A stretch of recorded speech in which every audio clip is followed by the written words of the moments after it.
السلام عليكم ورحمة الله وبركاته. الحمد لله الذي جعل الشمس والقمر بحسبان والنجم والشجر يسجدان وفضل زمانا على زمان كما فضل مكانا على مكان وإنسانا على إنسان ونشهد أن لا إله إلا الله وحده لا شريك له وأشهد أن محمدا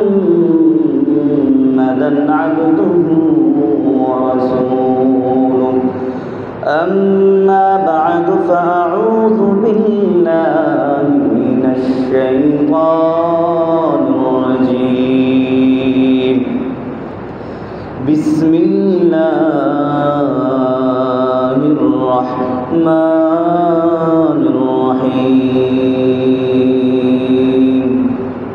وما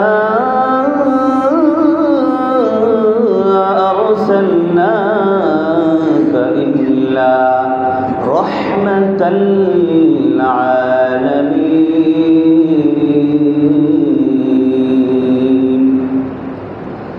وقال الله تعالى في كلامه المجيد وإنك لعلى خلق عظيم. وقال نبيا صلى الله عليه وسلم إنما بعثت لأتمم مكارم الأخلاق. وقال عائشة كان خلقه القرآن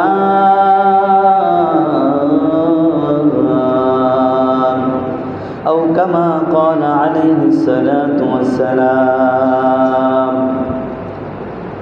اللهم صل على محمد وعلى آل محمد كما صليت على إبراهيم وعلى آل إبراهيم إنك حميد مجيد. اللهم بارك على محمد وعلى آل محمد كما باركت على إبراهيم وعلى آل إبراهيم إنك حميد مجيد. محمد نے آکر کفر کو مٹایا کفر کو مٹا کر صداقت بتایا بلغ العلا بکمالہ کشف الدجى بجمالہ حسنت جميع خصاله صلوا عليه وآله. আলহামদুলিল্লাহ, সমস্ত প্রশংসা সেই মহান রব্বে কারীমের দরবারে, যে মহান রব্বে কারীম আল্লাহ জাল্লা শাআনুহু দুনিয়ার সমস্ত ব্যস্ততা থেকে অবসর করে, যে মহান রব্বুল আলামিন আমাদেরকে উত্তম রূপে জুমার নামাজ আনতে, জুমার নামাজের সময় তার কোরআন ও হাদিসের কিছু কথা, রাসূল সাল্লাল্লাহু আলাইহি সাল্লামের চরিত্র সম্পর্কে কিছু কথা এবং আল্লাহর বরত্বের কিছু কথা, দ্বীন ও ইসলামের কিছু কথা শুনবার এবং বুঝবার জন্য তার পবিত্র ঘর মসজিদে জান্নাতের টুকরা বাগানে এসে বসার মতো তৌফিক দান করেছেন। সেই সুবাদে মহান রব্বে কারীমের দরবারে শুকরিয়া দান আদায় করি আলহামদুলিল্লাহ। তারপর লক্ষ কোটি দুরূদ ও সালাম বর্ষিত হোক সেই বিশ্ব মানবতার মুক্তির দূত সাইয়্যিদুল কাউনাইন সাইয়্যিদুল সাকলাইন ইমামে মাহশার আফতাবে নবুওয়াত ফখরে মওজুদাত সাইয়্যিদিনা আল আরবিনা ওয়াল আজমিনা বিশ্বনবী আকায়ে নামদার মুহাম্মদ সাল্লাল্লাহু আলাইহি ওয়াসাল্লাম। সম্মানিত হাজিরিন, আমরা এখানে যারা উপস্থিত আছি, আমরা কি সকলেই আমাদের নবী মুহাম্মদুর রাসূলুল্লাহ সাল্লাল্লাহু আলাইহি সাল্লামকে চিনি? আসলেই কি আমরা আমাদের পয়গম্বর মুহাম্মদ সাল্লাল্লাহু আলাইহি ওয়াসাল্লামকে চিনি? সকলেই উত্তর অবশ্যই দিবেন যে হ্যাঁ চিনি। তো আমরা তো সেই নবীর উম্মত। চিনি বলে উত্তর মুখে দেওয়া সহজ, কিন্তু উত্তর যদি আপনার অঙ্গ প্রত্যঙ্গ দেয় আপনি চিনেন কি চিনেন না, তাহলে কেমন হবে? হাসরের ময়দানে যখন বিচারের মঞ্চ কায়েম হবে, আমাদের মুখ কিন্তু তখন সাক্ষী দিবে না, জবান বন্ধ করে দেওয়া হবে, আমাদের প্রত্যেকটা অঙ্গ প্রত্যঙ্গ তখন সাক্ষী দেওয়া শুরু করবে। এখন যদি আমি আপনাকে প্রশ্ন করি, আপনি কি রসুলকে চিনেন, রসুলকে জানেন, রসুলকে মানেন?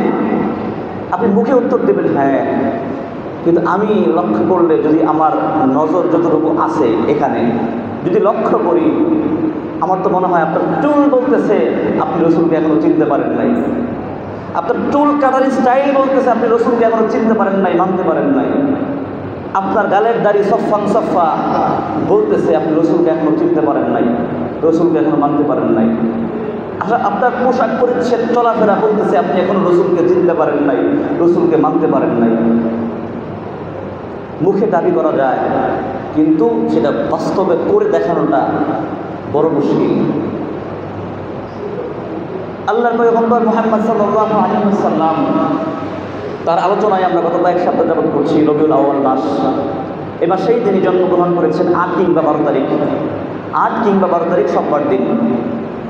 রাসূল সাল্লাল্লাহু আলাইহি ওয়াসাল্লামের জন্মের অনেক মুআজিজা অলৌকিক ঘটনা আছে, সেগুলো আমরা টুকটাক জানলাম। কেমন ছিল রাসূল সাল্লাল্লাহু আলাইহি ওয়াসাল্লামের শৈশবকাল, কেমন ছিল রাসূল সাল্লাল্লাহু আলাইহি ওয়াসাল্লামের বাল্যকাল, কেমন ছিল তার কৈশোরকাল, কেমন ছিল তার যৌবনকাল। রাসূল সাল্লাল্লাহু আলাইহি ওয়াসাল্লাম শৈশবকালেও তিনি আমানতদারিতা, বিশ্বস্ততা, ন্যায়পরায়ণ ছিল। তার প্রমাণ হচ্ছে হালিমাতুস সাদিয়ার ঘরে যখন তিনি যায় দুধ পান করার জন্য, তার আরেক ভাইয়ের দুধ ভাইয়ের জন্য তিনি একটা স্তন পান করেন, আরেকটা স্তন রেখে দিতেন। সেই বাল্যকালে শিশু নবী মুহাম্মদ সাল্লাল্লাহু আলাইহি ওয়াসাল্লাম তার ইমানত, তার ইমানদারিতা, তার ইনসাফদার, তার প্রত্যেকটা চিন্তা চেতনা কেমন ছিলেন, সেখান থেকে আমরা বুঝতে পারি। আল্লাহর পয়গম্বর যখন বড় হলেন, তিনি যখন সত্যবাদিতার পরিচয় দিলেন, আল আমিন উপাধিতে ভূষিত হলেন, আল্লাহর নবী চরিত্র এত সুন্দর ছিলেন যে তার চরিত্রের ব্যাপারে কোনো মানুষের কথা ছিল না। 40 বছর পর্যন্ত আল্লাহর পয়গম্বর মুহাম্মদ সাল্লাল্লাহু আলাইহি সাল্লাম যখন আমানতদারিতা, বিশ্বস্ততা, ভালো মন্দ কথাগুলো বললেন, যখন আল্লাহর নবী সুন্দর সুন্দর দৃশ্যগুলো দেখাচ্ছেন, আমল করছেন, নিজে ব্যক্তিগতভাবে নিজের ব্যক্তির চরিত্রটা ফুটিয়ে তুলছেন, তখন কেউ বাধা দেয় নাই, কেউ কিছু বলে নাই। 40 বছর পরে যখন আমর বিল মারুফ নাহি আনিল মুনকার করতে গেলেন, তখনই আল্লাহর পয়গম্বর মুহাম্মদ সাল্লাল্লাহু আলাইহি সাল্লামকে বিভিন্নভাবে বিদ্রোহ করা শুরু করলো সেই মক্কার কাফেররা। আল্লাহর নবী, বিশ্ব নবী মুহাম্মদুর রাসূলুল্লাহ সাল্লাল্লাহু আলাইহি ওয়াসাল্লাম, আকায়ে নামদার, মদিনা কা তাজদার, সরওয়ারে কায়নাত, উত্তম চরিত্রের অধিকারী। আল্লাহ পাক বলেন, ওমা আরসালনাকা ইল্লা রাহমাতাল লিল আলামিন, দুনিয়ার জমিনে আমি নবী রহমতকে পাঠাইলাম, দুনিয়ার জমিনে অন্য নবী পাঠাইলাম, রাসূল পাঠাইলাম, তবে একমাত্র নবী পাঠাইলাম সারা বিশ্বের জাহানের সমস্ত কুল কায়নাত মাখলুকাতের জন্য তিনি রহমত। সুবহানাল্লাহ। বলা হয়ে থাকে 18,000 মাখলুকাত না, গণনাটা ভুল, এটা প্রসিদ্ধ ভুল। 18,000 মাখলুকাত কেউ গণে কোনো মাখলুকাত শেষ করতে পারবে না, এটা সম্পূর্ণ একটা ভুল কথা।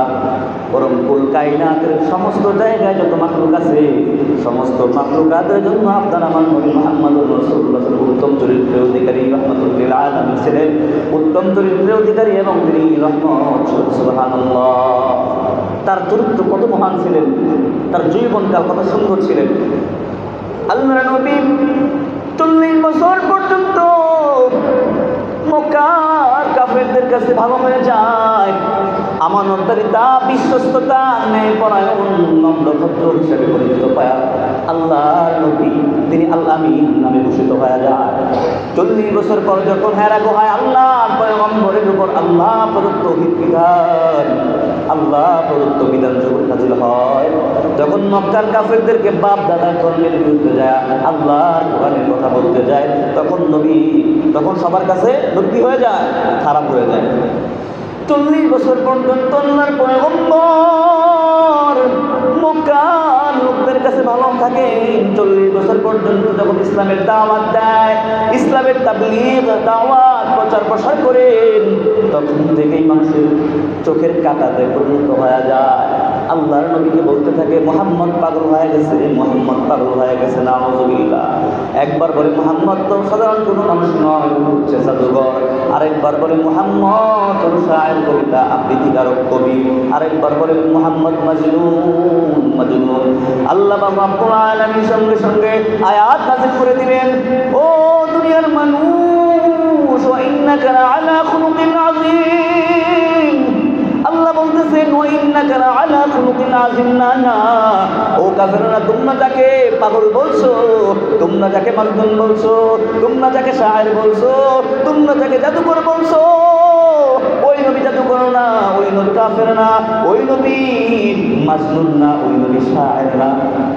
ওই নবী তোমাদের মতো একজন মানুষ, তবে তার মাঝখানে একটা অভিনাজিল হয়। সে তোমাদের মতোই মানুষ, তবে তার উপরে একটা অভিনাজিল হয়। আল্লাহ প্রদত্ত দুনিয়ার কোনো কিছু সে বানায় বলতে পারে না, সে বানায় বলে না। আল্লাহর পয়গম্বর মুহাম্মদুর রাসূলুল্লাহর ওই সম্পর্কে প্রশ্ন করা হয়, বলেন ওমা ইয়ানতিকু আনিল হাওয়া। আল্লাহর নবী যা কিছু বলেন সব কিছু আল্লাহ প্রদত্ত কথা, সব কিছু আল্লাহ প্রদত্ত কথা। আল্লাহর হুকুম ছাড়া তিনি কোনো কিছুই বলেন না। অর্থাৎ তোমাদের সামনে আল্লাহ পয়গম্বর মুহাম্মদ যা বলতেছেন, কোনো একটা কথাও কিন্তু গুরুত্বপূর্ণ নয়, সেটা এমন না, সব কথা আল্লাহ প্রদত্ত কথা। সুবহানাল্লাহ। আল্লাহর নবীর চরিত্র কেমন দেখেন। আল্লাহ বলতে পারেন খুলুকে হাসান, খুলুকে কারিম, খুলুকে আজিম, কিন্তু আল্লাহ এতগুলোর মধ্যে থেকে খুলুকে হাসান বলেন নাই, খুলুকে কারিম বলেন নাই। আল্লাহ ডাইরেক্ট বলছেন খুলুকে আজিম। খুলুকে হাসান কারে বলেন, খুলুকে কারিম কারে বলেন, খুলুকে আজিম কাকে বলেন? সংক্ষেপে উদাহরণ দিলে বোঝা যায়। খুলুকে হাসান বলা হয় যে একজন মানুষ, যে ব্যক্তির মধ্যে সত্যবাদিতা আছে, আমানতদারিতা আছে, বিশ্বস্ততা আছে, যে ব্যক্তির মধ্যে ন্যায়পরায়ণতা আছে, নম্রতা আছে, ভদ্রতা আছে, এর মধ্যে খুলুকে হাসান পাওয়া যায়। এর মধ্যে খুলুকে হাসান পাওয়া যায়। খুলুকে কারিম কাকে বলা হয়? খুলুকে কারিম আরেকটু উপরে, অর্থাৎ যেই মানুষের মধ্যে এই গুণগুলো তো অবশ্যই আছে, যে বরং তার একটা যদি চটকনা দেওয়া হয়, থাপ্পড় দেওয়া হয়, তাইলে মনে করেন যে সে পাল্টা আরেকটা থাপ্পড় দিয়ে দেবে। মানে ইসলাম বলছে হত্যার ভঙ্গি দিলে হত্যা, হাত কর্তন করে দিলে তুমি আরেকটা হাত কর্তন করে দাও, পা কর্তন করে দিলে তুমি আরেকটা পা কর্তন করে দাও, সমান সমান। তাহলে একটা দিছে, আপনি আরেকটা দিয়ে দিলেন, সমান সমান। এটা হচ্ছে খুলুকে কারিমের ব্যাখ্যায় বলা যেতে পারে। খুলুকে আজিম যাকে বলে, যে একটা দিছে সে পাল্টা আরেকটা না দিয়া বরং তার হাতে ধরে বলতেছে আপনি যে আমাকে মারছেন, আপনার কি কষ্ট হয়নি? মানে কতটা উন্নত চরিত্র। একটা থাপ্পড় খাওয়ার পরেও একবার এক ইহুদি নবীকে থাপ্পড় মেরেছিল, নাউযুবিল্লাহ। তার হাতটা ধরে দিচ্ছিল, বলতেছে আমি তো না খাওয়া, ক্ষুধার্ত, শুকনা, তুমি যে আমাকে মারলা, তোমার হাতে কি কষ্ট হয় নাই? এটাকে বলে বলতে আজিম, মানে সর্বোত্তম চরিত্রের মাধ্যমে, গুণাবলীর মাধ্যমে একদম উচ্চ আলা তত্ত্বায় পৌঁছে গেছে। উনি সর্বোচ্চ জায়গায় পৌঁছে গিয়েছে, এটাকে বলা হয় খুলুকে আজিম। আল্লাহ রাসূল সাল্লাল্লাহু আলাইহি ওয়াসাল্লামকে আল্লাহ তাআলা খুলুকে হাসানও বলেন নাই, খুলুকে কারিমও বলেন নাই, সরাসরি খুলুকে আজিম বলছেন। সুবহানাল্লাহ।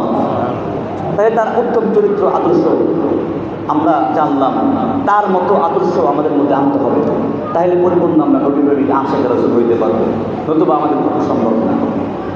আমরা আল্লাহ রসুলকে চিনি না, কারণ আপনার চুল কাটার স্টাইল বলে দিচ্ছে আপনার নবীর চুল কাটার স্টাইল কেমন আর আপনারটা কেমন। আপনার মুখের দাড়ি রাখার স্টাইল বলে দিচ্ছে আপনার নবীর মুখের দাড়ি কেমন ছিল আর আপনার দাড়ি কেমন। আপনার চলাফেরা পোশাক পরিচ্ছদের বলে দিচ্ছে যে আপনার আর রসুলের মধ্যে কতটা ব্যবধান, কতটা চিনেন, কতটা মানেন। রসুলকে আমরা এখনো চিনতে পারি নাই। রসুল সবার জন্য উত্তম চরিত্রের অধিকারী। ওলামায়ে কেরাম তো এভাবে বলেন যে রসুল হতো আকাশের মতো। রসুল কিসের মতো? আকাশের মতো। মানে আকাশের মতো কি লম্বা বড়? না। তাহলে নবীজির মাথা মোবারক কি আকাশের মতো বিশাল প্রশস্ত? না। একজন বাচ্চা শিশু তার চক্ষু যদি ভালো থাকে, সে যদি আকাশের দিকে তাকায় তাহলে অবশ্যই সে আকাশটার দিকে লক্ষ্য করলে আকাশ দেখতে পারবে। একজন কৈশোর বালক সে যদি আকাশের দিকে তাকায়, চোখ যদি খোলা থাকে, সমস্যা না থাকে, সে আকাশ দেখতে পারবে। একজন যুবক যদি আকাশের দিকে তাকায় সে দেখতে পারবে। একজন এমপি মন্ত্রী যদি আকাশের দিকে তাকায় সে দেখতে পারবে। একজন সমাজসেবক যদি আকাশের দিকে তাকায় তখন সে আকাশ দেখতে পারবে। একজন বাবা যদি আকাশের দিকে তাকায় সে বাবা আকাশটা দেখতে পারবে। সবাই দেখতে পারবে, শুধুমাত্র আমাদের বাংলাদেশের প্রধানমন্ত্রী আর ওই যে রাষ্ট্রপতি এরা দেখতে পারবে না, মনে হয়, ঠিক না? কথা বলেন। মানে সবাই পারবে, কিন্তু আমাদের বাংলাদেশের প্রধানমন্ত্রী যিনি গেছেন, যিনি আসবেন বা যিনি বর্তমানে আছে, এরা দেখতে পারবে না আকাশটা, তাই তো? সবাই পারবে, যার চোখ আছে সবাই আকাশটা দেখতে পারবে। ঠিক আল্লাহর পয়গম্বর মুহাম্মদুর রাসূলুল্লাহ আকাশের মতো বিস্তৃত। অর্থাৎ একজন শিশু যদি চিন্তা করে আমি আমার শৈশবটা পৃথিবীর সর্বশ্রেষ্ঠ শিশু হিসাবে পরিচিত করতে চাই, আমি পৃথিবীর শ্রেষ্ঠ শিশু হতে চাই, সেজন্য শিশু নবী মুহাম্মদুর রাসূলুল্লাহকে অনুসরণ করে কেউ কোনো যুবক যদি কোনো বাল্যকাল থেকে যদি কোনো কৈশোর হিসাব করে আমি আমার কৈশোর জীবনটাকে পরিপূর্ণ করে পৃথিবীর মধ্যে শ্রেষ্ঠ কৈশোর হিসাবে পরিচিত লাভ করতে চাই, সেজন্য কৈশোর মুহাম্মদ সাল্লাল্লাহু আলাইহি সাল্লাম অনুসরণ করে কোনো বালক যদি কোনো যুবক যদি চিন্তা করে আমি পৃথিবীর শ্রেষ্ঠ যুবক হতে চাই, সেজন্য যুবক মুহাম্মদুর রাসূলুল্লাহকে অনুসরণ করে কোনো বাবা যদি চিন্তা করে আমি পৃথিবীর সর্বশ্রেষ্ঠ আদর্শ বাবা হতে চাই, সেজন্য বিশ্বনবী আকায়ে নামদার মধ্যে এককাদা যেটা তার অনুসরণ করে কোনো শিক্ষক যদি বলে আমি আদর্শ শিক্ষক হতে চাই, সেজন্য আল্লাহর পয়গম্বরের শিক্ষা জীবন শিক্ষক জীবনটাকে ফলো করে সে আদর্শ শিক্ষক হতে পারবে। কোনো দাদা যদি চিন্তা করে আমি পৃথিবীর আদর্শ দাদা হতে চাই, আদর্শ নানা হতে চাই, সেজন্য রাসূল সাল্লাল্লাহু আলাইহি সাল্লামের নাতিদের সাথে কেমন করে চলাফেরা করতেন, কেমন করে তার জীবনীটা কাটাইছেন সেটা ফলো করে কেউ চিন্তা করে আমি সেনাপতি হতে চাই, পৃথিবীর সর্বশ্রেষ্ঠ সেনাপতি। আল্লাহ পয়গম্বর উহুদে, বদরে, খন্দকে, হুনাইনে, গাজওয়াতে যেভাবে যুদ্ধ করেছেন সেইভাবে যদি আমরা তাকে ফলো করতে পারি তাহলে একজন সেনাপতি পৃথিবীর উৎকৃষ্ট সেনাপতি হিসাবে হতে পারবে কি পারবে না? অবশ্যই হতে পারবে।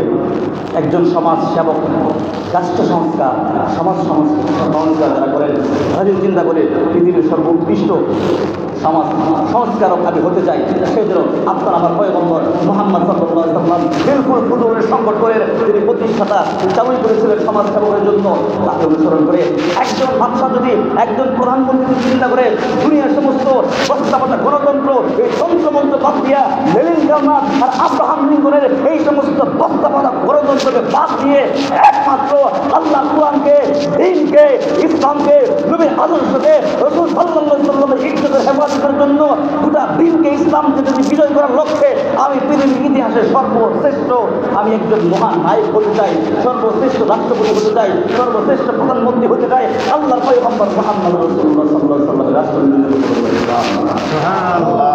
তাহলে এগুলো কি হয়ে গেল? মানে এগুলো ইসলাম না। ইসলাম নামাজ পড়লাম, হুজুরের বললাম বিরাট করেছে, এইভাবেই চলতেছে, কোনো রকম যায় এটাই হলো ইসলাম। আর ভাবি ওগুলো আমরা ভাবি না। আপনার আমার নবী মুহাম্মদ সাল্লাল্লাহু আলাইহি সাল্লামের চরিত্রের ব্যাপারে আল্লাহ রাব্বুল আলামিন কসম দিয়ে বলছেন, কলমের কসম, কলমের লেখার কসম, নুন ওয়াল কলামি ওয়া মা ইয়াসতুরুন, কলমের কসম, কলমের লেখার কসম। যে কসম, এখন কলমের কসম কেন খাইলেন? কলমের কসম এই জন্য খাইছেন, কলম হচ্ছে মানুষ সৃষ্টি করার আগে কলম তৈরি করছে, ওই কলম দিয়ে আপনারা আমার হায়াত তৈবা, রিজিক, মওত সব কিছু লিখতে। সুবহানাল্লাহ, সুবহানাল্লাহ।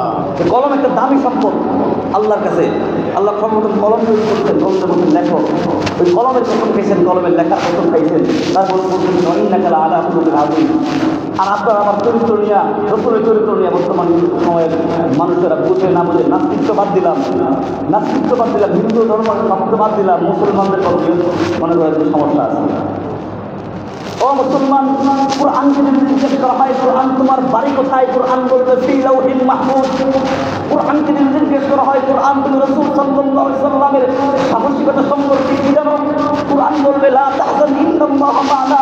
কোরআনকে যদি জিজ্ঞেস করা হয় ও কোরআন তুমি রাসূল সাল্লাল্লাহু আলাইহি সাল্লামের ওহী সম্পর্কে কি জানো, তিনি কি বানায় বলতেন নাকি নিজের পক্ষ থেকে বলতেন নাকি আল্লাহ থেকে বলতেন?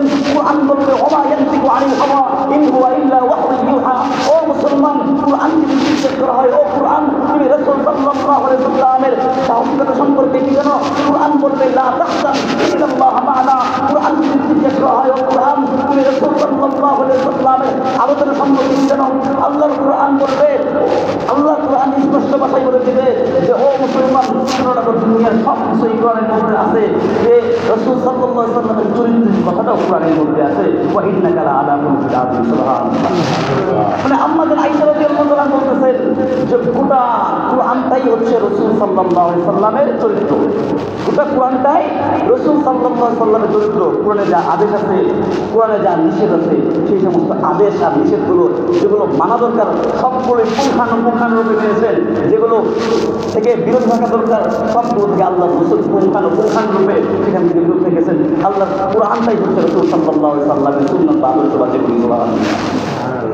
তাহলে এই কোরআন থেকে আমরা শিক্ষা নেই না, রসুলের আদর্শ থেকে শিক্ষা নেই না, মুখে দাবি করি আমরা আশিকে রাসূল, মুখে দাবি করি আশিকে রাসূল, রাস্তাঘাটে যা মিছিল করি, মিটিং করি, নাচানাচি করি, বলে যে যা নবীর প্রেমে নাচানাচি করলেও নাকি দলিল লাগে না। নাউযুবিল্লাহি মিন যালিক। দলিল ছাড়া, কোরআনে হাদিসের কোনো কথা ছাড়া কোনোভাবেই আমরা কি করবো না, কারো অন্ধভক্ত হবো না, কারো অন্ধের অনুসরণ হবো না। এই জন্য আমাদের জীবন আদর্শ যেন সবটাই একমাত্র কোরআন মতো হয়, আমাদের জীবন আদর্শ যেন সব কিছু রসুলের আদর্শ মতো হয়।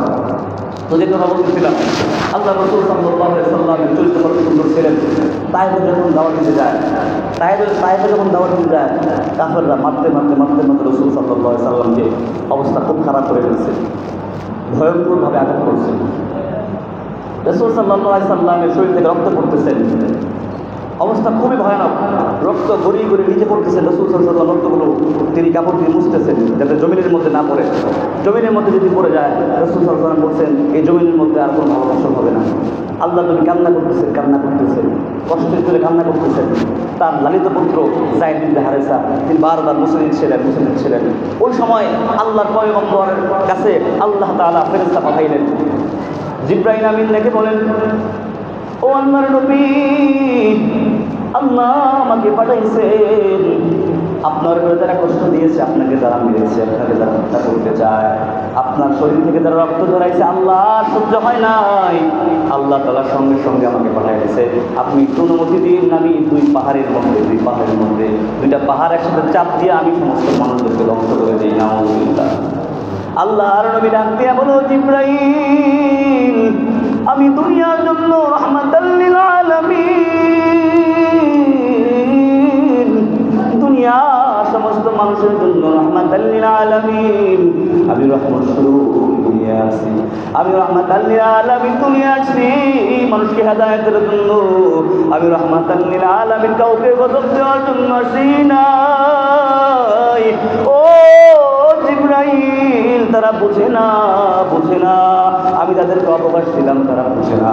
তারা যেদিন বুঝবে সেদিন ইসলামের ছায়া হয়ে আসবে। ও মুসলমান, আপনার আমার নবী কত কষ্ট করেছেন, ওই নবীকে গালি দেওয়া হয়, ওই নবীকে ব্যঙ্গাত্মক করা হয়, ওই নবীর বিরুদ্ধে কথা বলা হয়, কিন্তু আপনার আমার অন্তরটা এক ফোঁটার জন্য কাঁপে না। আপনার আমার অন্তর এক ফোঁটার জন্য কাঁপে না। আমরা বলি যে নবীদের সুন্নত মানে, নবীদের আদর্শ মানে, নবীদের আশিকে রাসূল। না, আমরা পরিপূর্ণ নবীদের আশিকে রাসূল হতে পারি নাই। যদি হতেই পারতাম তাহলে আমাদের এই বেহাল দশা হতো না। মুসলমানদের মধ্যে বেহুঙ্গা মুমিন হচ্ছে আমরাই, মুসলমানদের মধ্যে বেহুঙ্গা মুমিন হচ্ছে আমরাই, যে এমন একটা নবী রহমাতাল লিল আলামিন পাওয়ার পরেও আমরা আমাদের কোনো ভ্রুক্ষেপই নাই, এই নবীর জীবন আদর্শ আমাদের মধ্যে নাই। আমাদের হাতে, গলায়, মাথায়, টুপিতে সব জায়গায় কোনো জায়গায় নবীর আদর্শ নাই। মুখে আমরা ঠিকই বলি, ওই যে মনে হয় সপ্তাহে 2 দিন নামাজ কালাম করে অথবা 5 ওয়াক্ত নামাজ কালাম করে আইসা খালি আগে বলে সুন্নতগুলো করে, আর টুকটাক মনে হয় যে টুপি মাথায় টুকটাক পাঞ্জাবি করে, এই যে আমরা সুন্নত মানি, এইটাই কিনা সুন্নত। না, কথা লম্বা করলে অনেক কথা হয়ে যায়। তো যে কথাগুলো বললাম আল্লাহ রব্বুল আলামিন আমাদেরকে মানার মতো তৌফিক দান করুক। অবশিষ্ট আলোচনা ইনশাআল্লাহ আগামী জুমায় হবে। আল্লাহ রব্বুল আলামিন যেন আমাকে এবং আপনাকে সবার আগেই অন্তর থেকে সমস্ত বক্রতা মুছে, সমস্ত নামাকে মুছে হেদায়েতের পথ এবং পবিত্রতা মুক্ত করে দেয়। আমিন। ওয়া আখিরু দাওয়ানা আলহামদুলিল্লাহি রাব্বিল আলামিন। যারা সুন্নাত পড়লেন কবলা জুমা তাদের সুন্নাত নামাজ পড়ুন।